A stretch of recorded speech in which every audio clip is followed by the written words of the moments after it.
The boy is an amazing genius.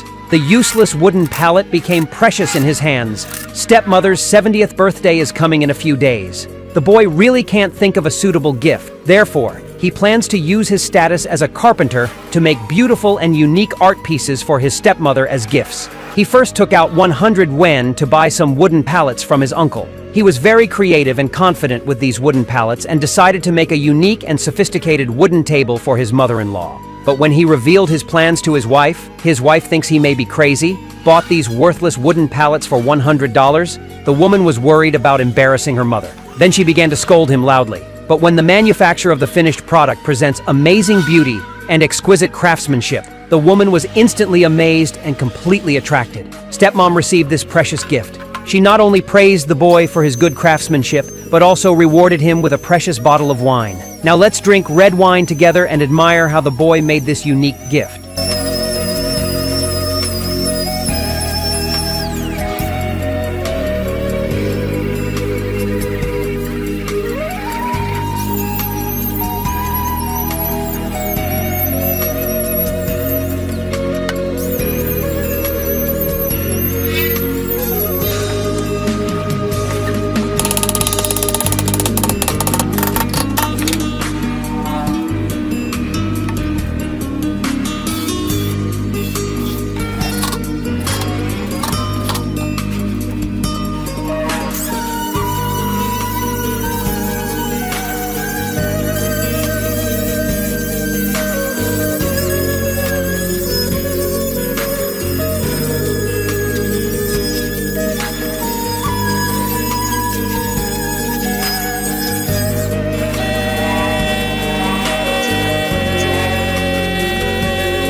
When you look at this stage, this exquisite wooden table is finished, although the video is only a few minutes long. But in fact, it took the boy 7,746 hours to complete this task, so everyone encourages artisans. Your support is the driving force behind our creation. Thank you very much. Can you evaluate this wooden table? If the maximum score was 100, how many points would you give him? Welcome to the comments section. See you next time.